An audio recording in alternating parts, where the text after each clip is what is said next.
Hey guys, how's it going? My name is Duke and I'm Duke of Italy, and welcome back to another music review. And today we're covering the LMFAO discography. Now, this is an electric hip hop group, if you could call that a genre, from the late 2000s to early 2010s, and they're pretty iconic for their singles. Now, before I get into this group, I want to discuss something with you guys.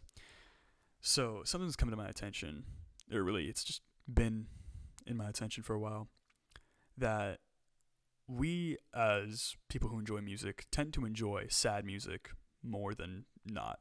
And if it's not sad music, it might be angry music. Now, probably my best evidence for this would be Billie Eilish being incredibly popular lately. For me, it'd be the fact that I like Slint, Death Consciousness, you name it, Radiohead, Kid A. That's just to name a couple records. But other people might like Joy Division more, might like the Smiths. But these are all highly critically acclaimed groups, but they're known for being pretty sad. So, like, why might this be? And I figured that the world is genuinely kind of a negative place to live. Like, everywhere you look on the news, through the media, there's always something bad happening. Like, you can never have, like, a truly great day. So, you see, like, something happy in music, like something overly happy, and, like me, it just kind of, it feels almost like mocking to like what the world actually is. And I don't mean to be overly negative, but a lot of happy music just seems mocking. And that's not to say all happy music is bad. Like Cara Cara Bonito, I love. I think Bonita Generation is a hilariously awesome album. Same thing with 1000 Gex. I love that album. Even though a lot of it's ironic, it just comes across as super fun, and it really helps you forget what's going on for a while. Now, with LMFAO, they truly enforce the stereotype of happy music being mocking. At least in my eyes, I find it can be mocking, where some pop is just way over the top happy, and it just doesn't make any sense. Like LMFAO, they have a long track record of just constantly flexing in their music, and it just makes no sense because like some of it's like not even flexing, some of it's like an unintended flex. I'll get into tracks like that later. Like they'll be like, "Oh, I've got so much money. It's ridiculous how much money I have. I get in every club for free. I get so many drinks, and I've got enough drinks to basically destroy 14 livers, but it doesn't matter because I don't have you." It's kind of why. Like it comes across as so emotionally disingenuous. Like the music comes across as so emotionally dishonest, and I cannot wait to get into these albums. Now, before I get into them, I just want to say that the group is made of two people. I know, two people. It's Red Foo, the dude with the afro, and the frameless glasses. Yes, and he points that out many times that his glasses are frameless. And Sky Blue, his nephew. This is important for their history because they end up breaking up, and it's a financial dispute. It's a little complicated with that. So the first album is called Party Rock, released in 2009. Let's get into it. So the first track is called Rock the Beat. It's an intro track. It's about 50 seconds long. First 3 seconds in, and I already hate it, but it samples Eye of the Tiger by Survivor. And I sense a lot of potential in this track. And what's funny is it just gets cast aside because what they do is they essentially like splice up the track so it sounds glitchy, and it's like repeating a lot. It's like almost like collage music. It's actually kind of interesting. I know, LMFAO, interesting. It's nuts. But then they start doing these ad libs. They're like, "Party rock, party people," and then like all my hopes are gone. Like for something that I thought was gonna be like super interesting, it instantly makes me sad. And it goes to show that for the rest of their whole discography, they will most likely ruin what they have with their vocals and their lyrics. Now, the gauntlet already starts with the track I'm in Miami, Bitch. I don't know how you can start an album with that name, but okay. So I found this track unintentionally abrasive, as some weird pop around this time gets. It's got these synths that are just really not good, and it's almost like a chiptune kind of line that you'll see more in their discography, but it's so tiresome. Like I'm already over it. So with this track, I was stunned. It just felt super bizarre, and the whole way through, I was just thinking, who asked for this? Like, what kind of crowd are they trying to appeal to? Like, every music you think has an audience, but it's just, it sounds like it's so directionless. Yeah, there's a pre-hook that's just terrible. The song feels ironic, which starts a precedent of you're not entirely sure if their albums are ironic or not, but it's so tiresome already. So yeah, that was actually the first single off this album, and already it's one of the worst songs I've ever heard. Next track is called Get Crazy, and this song is like an ironic 8 out of 10, but it's actually more like a 2 out of 10. So the lyrics are nonsensical, obviously, at this point. It's LMFAO. And the beat is like literally nothing.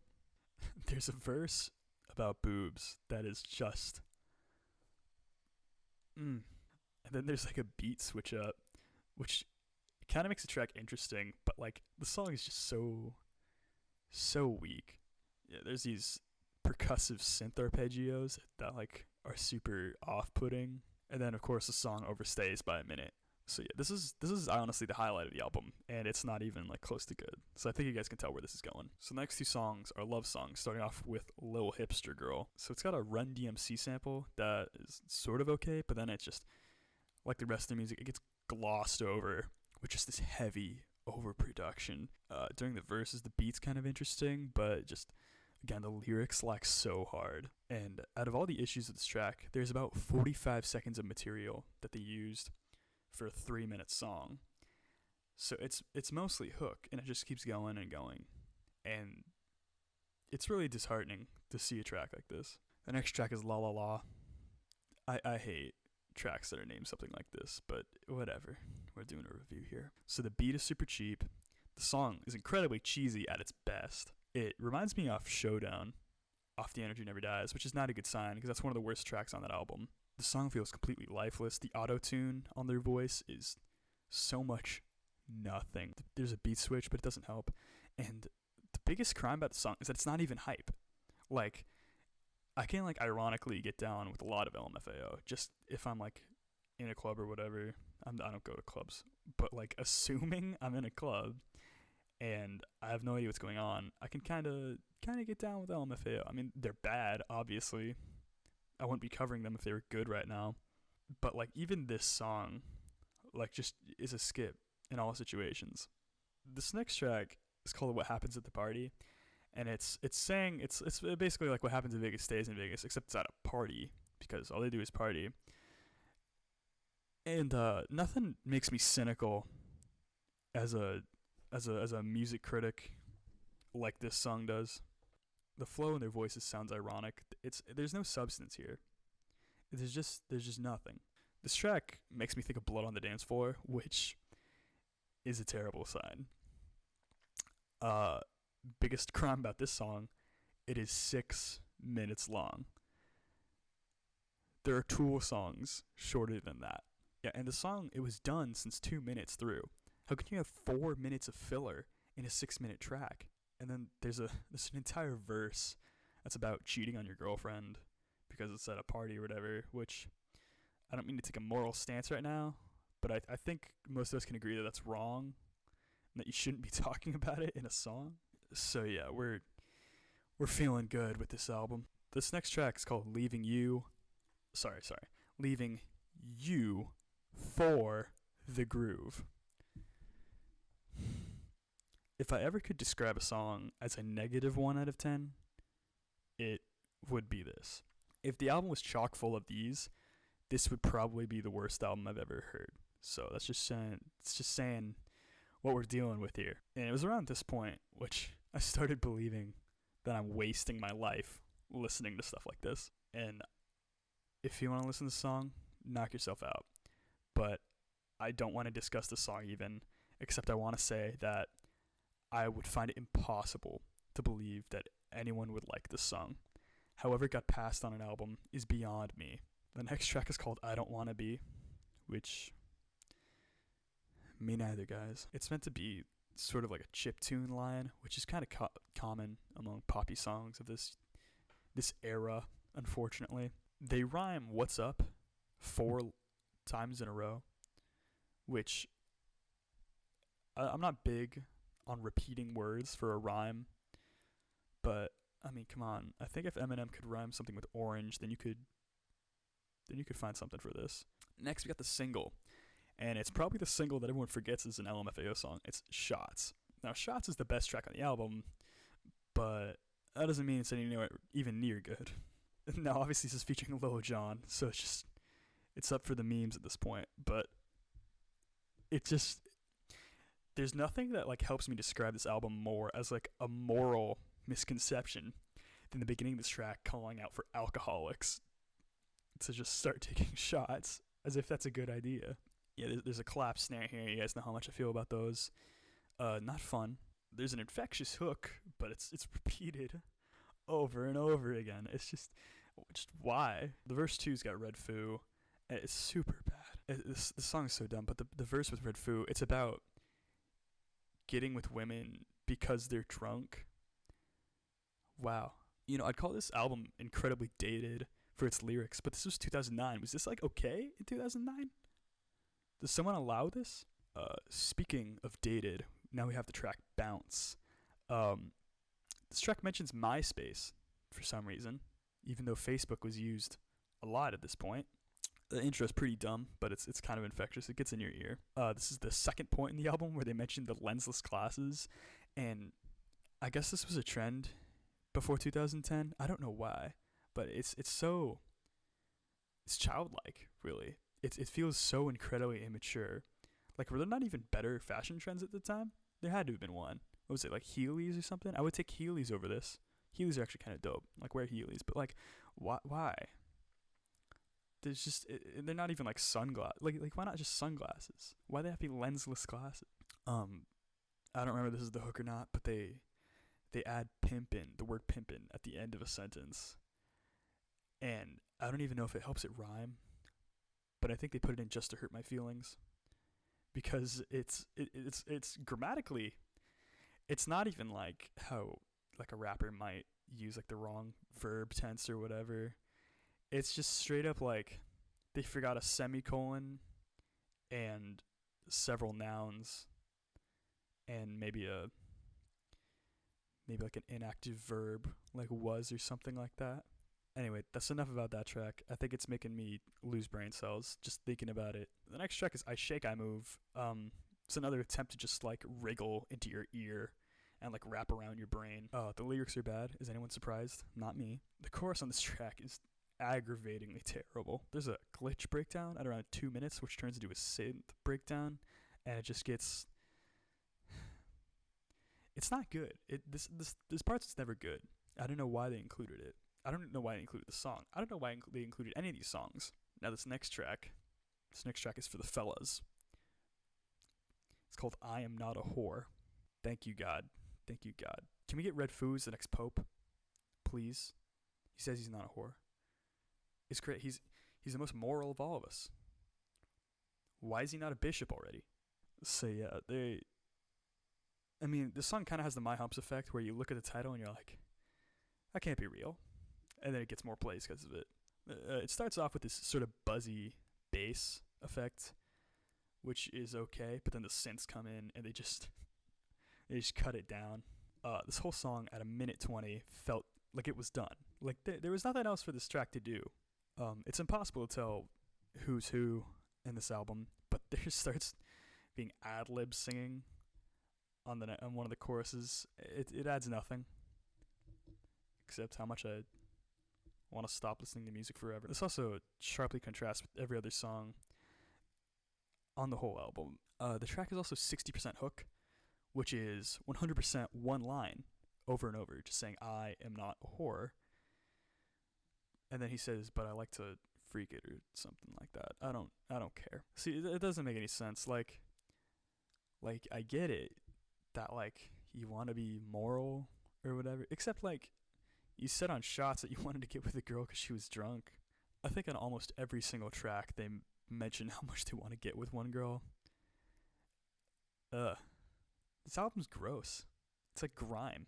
The next track is called Yes, and they really had to bring my favorite band into this. This track is just what? It shouldn't be included anywhere. It has no place. Yeah, the intro hook here is one line 12 times over, and the whole song is just bragging about having money. The next track is called Scream My Name, and I wish I was kidding. I wish that I could just find something in my heart to say that I'm being ironic here, because I like being ironic in these videos. But it samples Africa by Toto. Now, at least it's before like the 2017-18 craze of the song, where everyone's like, oh my gosh, Weezer covered it. I don't like that cover. But I listened to that cover a million times before I'd ever listen to this again. Now, unfortunately, it just samples like the chime part, which I think is actually a relatively tasteful usage of the track. It's like, oh, I like the, it's like the do do do do do do do do. That sounds unrecognizable, but it's like just a tiny snippet, and it sounds like something that you could use potentially well. It's almost like I can't believe I nearly compared these dudes to Death Grips. The intro's okay, but the song it's about sex. Congrats, it's about sex. There's a line that says, "We fit together like two Legos," which on the Genius page it said that Legos is not the correct terminology, because in every other country than America they call it Lego. I don't know what to do with that information, but I don't like how they bring Legos into this. The autotune here is terribly awful. Like, just because they have autotune, it doesn't mean it's going to fix their singing ability. Like, you need to add something with it. Like, Runaway. Everyone loves that track, Kanye West. It's, at least they use the autotune to sound good. Anthony Fantano is like, oh, it's not that crazy, sounding like a guitar solo. If it was a guitar solo, it would be nothing. And I'm like, well, it sounds good. So, but this doesn't sound good. And this track was really bad, but I didn't want to end it all until about 3 minutes into the track. I would have cut the head off the ending here, but I fear that if I did that, it would grow two endings in place of the first. But luckily, between the current burned relations between Red Foo and Sky Blue, I don't think anything can grow back there. Whew. Yeah, that was really awful. I wish I could praise any single element on this thing. Fantastic ironic listen. If you like the Shags, you might like this album. Easily the worst album I've listened to so far. Awful synths. Production is weak. Their vocals are actually irredeemable. Any good element that I can find would have to be minutely searched for with a microscope and picked out, but they're smothered by just terrible elements. And if it's not smothered by some terrible element, it's immediately shut down. This album is a waste of my time, and in my opinion, a crime against humanity. Easy. And I mean easy cope. Welcome back, baby, 2011. Sorry for Party Rockin'. Now, if you were wondering where their hits were other than Shots, congrats. You found them. Now, my favorite part about this album is that it's much shorter than the last album. It's like 37 minutes. It doesn't feel like that. It starts with Rock the Beat 2, which, as I mentioned before, it was the highlight of last album, despite it being like 40 seconds and just smothered in terrible elements. This song's just bad. Like, it's so close to being average at best, but it never quite reaches it. There's this voiceover that it claims to be like an evil voice, but it doesn't sound at all evil. It just sounds kind of wimpy. We hear the first dubstep influence on this album here, and it kind of made me a little nostalgic for the times of dubstep, but it was not to be. And then we get the track Sorry for Party Rockin'. Now, I was kind of excited for this album and the track Sorry for Party Rockin' because I remembered the hook from, I think, TV. It was like Good Morning America or something like that. They played a little snippet of the song just to promote the album or something. But upon second listen, it sounds so flat and terrible. Like, I don't know why I trusted Red Foo and Sky Blue to sing when Sky Blue looks like he's stoned every second he's on the footage, and Red Foo, he just has no talent.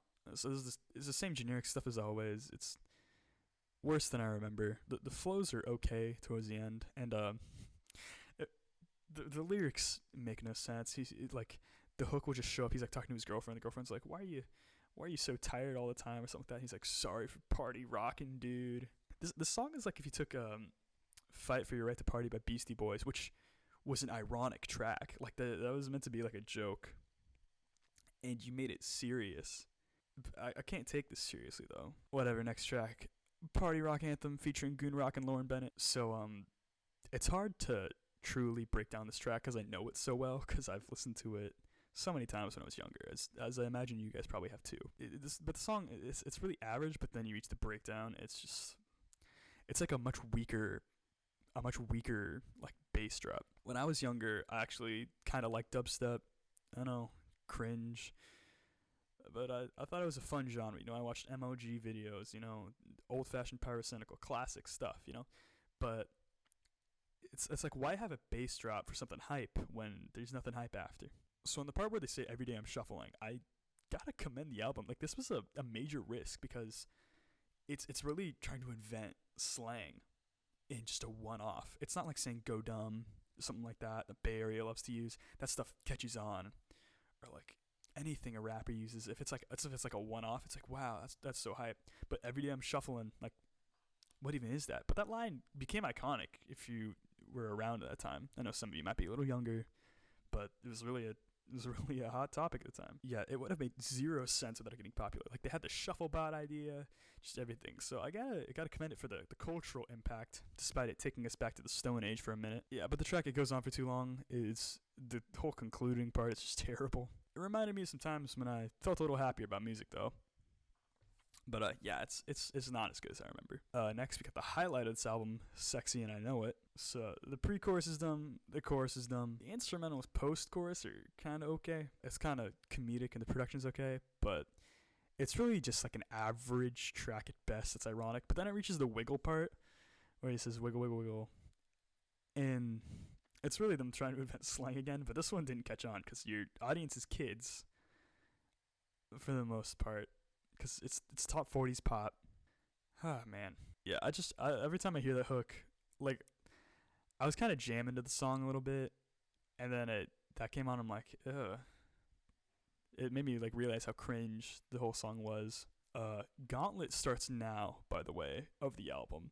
Like, it's all irredeemable from this point on. So this next song is Champagne Showers featuring Natalia Kills, and it starts a interesting idea of this album where they feature a lot of people. It doesn't save it. There's a synth line on this track that I would describe as scalding. Take that for what you will. Natalia Kills has this smothered, weak, pitched up auto-tune voice. It's super annoying. Like, I was like, am I listening to Nightcore? It's terrible. It's the exact same message before. The bridge is bad. Surprise, surprise. I should have skipped this earlier. And then during the breakdown, the synths are just terrible. It's a skip. It's an easy skip. This next track's called One Day. This is, man. This is the track I talked about at the beginning where they just brag about all this money. And it's the most emotionally dishonest track I've ever heard in my life. They're like, I get in clubs for free, blah, blah, blah. I got all this stuff, but I don't have you. And I'm like, dude, you could buy her. At least if it's the kind of woman I'm assuming Red Foo and Sky Blue are going after. Maybe it's that little hipster girl. I don't know. Nowadays, if you can afford a Van Gogh painting, they're probably yours. Heck, if you bought a Van Gogh painting, I'd probably be yours. That sounds pretty tight, actually. I bet you could be like, hey, girl, I just bought a turntable, and it got at least 2 Arctic Monkeys records on it. God, what are we turning into? Yeah, it's bad. Skip. This next track, gotta commend for being a different idea. It's probably their most diverse track in their whole discography. It's called Take It to the Hole, featuring Busta Rhymes. Seeing this track, I got excited because I'm like, is Busta Rhymes gonna go super fast? Lyrical, miracle, spiritual? I don't know. I mean, I know it's like everyone hates that stuff, but like at this point, I'd be like, that's fantastic in this album. Really weak production, awful verses. This track is not good. Red Foo has a verse that starts okay, but it falls off. But the second verse is about basketball, and that's where I'm talking about how it's different. Now, this could be the most intelligent LMFAO is ever, where it could be a metaphor about sex and also basketball, which I gotta say, could be a worse concept. If not, it's a little derivative, but a metaphor was attempted. It's still not good, but good try. Busta Rhymes, his verse, it was really unfortunate. It was really probably the most disappointing part of the album. So he comes in not nearly as fast as I was expecting him to, and I know I can't expect him to all the time go fast, but this is one feature on this album. This was a time when he was probably pretty popular. I mean, Look At Me Now probably came out around this time, which everyone went nuts over his part. I still love that part, but I describe this part as they Frankensteined his verse, where they cut it up and just scratched it all over, and so many parts are just like missing. It feels disrespectful to me. It's like you saw the track listing. Here's Busta Rhymes. You don't get Busta Rhymes. Like, not only is his verse way weaker than normal, they're like, you don't even need that. This next track is called Best Night. It's featuring Goonrock, Eva Simons, I think, and Will I Am. If I could ever describe a song as what fresh hell is this, it's this track. It's just bad. There's nothing bad going for it. And the worst is, it gets worse as it goes along. Will I Am comes in for what might be some of his worst bars ever. I don't even know how he could top that. And it literally feels like Will I Am like busted in the recording studio and he's like, can it be on this album? And they're like, sure, we're not putting any effort into this. And he's like, okay, good. And they're like, what are your bars? And he's like, oh, just give me a minute. And then he writes them in 30 seconds maybe. And he's like, I got it. And they're like, perfect. Don't even look it over. Eva Simons, if I said her name wrong earlier, sorry. Her hook is terrible. Another way I describe the song is, I've never seen anything as much as this song in isolation validate Parasite as a movie anything more than this. This is the one tribe of LMFAO. This next track is called All Night Long, featuring Lisa. I don't know Lisa. You don't know Lisa. No one knows this Lisa. I don't know why she has a stage name that's just Lisa. I personally think it should have been her full name. Yeah, they keep featuring these women on these tracks that I've just never heard of, and I know you got to get them out there, but why start them off with this? There's these piercing whooshy synths that come in, and it just reminds me of that scene in 300 where, spoiler alert, Leonidas dies and he's just shot down with all the millions of arrows. That's this track. The song is very sexual, but it's really like off-putting. It's not an enticing song. Lisa is auto-tuned and unrecognizable from being human. I've never heard a voice so overproduced. And she just repeats Red Foo's part, but switches the pronouns from like her to he. The hook drags on for 3/4 of it too long. The bridge is terrible. Yeah, nothing going for this song. The next track is called With You. It's got a decent beat, but the percussion kind of ruins it. There's these chippy, glitchy lines, but they can become nonsensical. There's no reason for them to be here, and they don't even rhyme. So there's that. It's more bragging. It's really dumb, and it overextends by a minute. Shocker. So my final thoughts on this album is that it's better than Party Rock, but that's how do you get worse than Party Rock? Like, the highlights, again, you really have to search for. There's not a single track on here that I would want to listen to. It's just, it's aggravating. It's wasting my time. Yeah, there were 3 songs here that didn't make me regret everything, but they weren't good. They were bad. They weren't even average. Yeah, this album was 37 minutes long, but it felt like an hour and a half. It was terrible.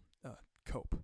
So before I finish up talking about this discography, I just want to say I never mentioned the label yet, because I want to show you guys the impact here. Now, if you remember on my Black Eyed Peas review, if you watched that, the label for them was Interscope. And that's the same label as LMFAO.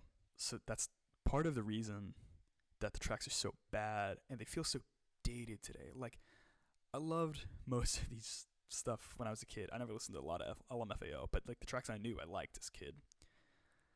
But it shows how dated they are. Like, Interscope had a stranglehold over the ideas at the time, and then they ditched them to reach the next thing.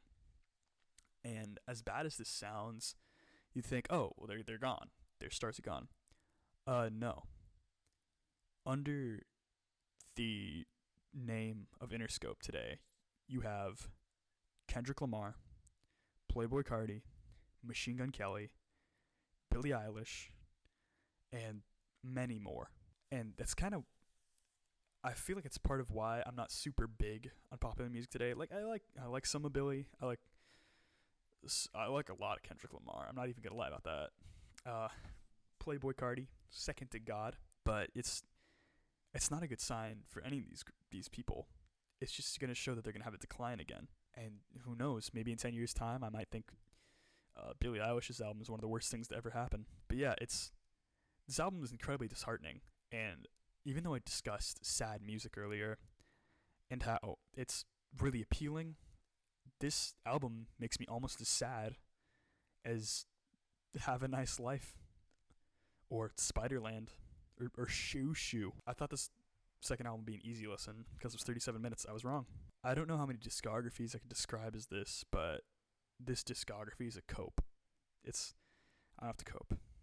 And I know you guys are probably tired of hearing me say that. And I promise next review, I'll review something probably a little better. I'm hoping. I have some ideas. And we'll reach the good stuff eventually. But that's it for today. I hope you guys enjoyed. Hope you guys have a good day. Please like and subscribe. Don't listen to LMFAO. And have a good one.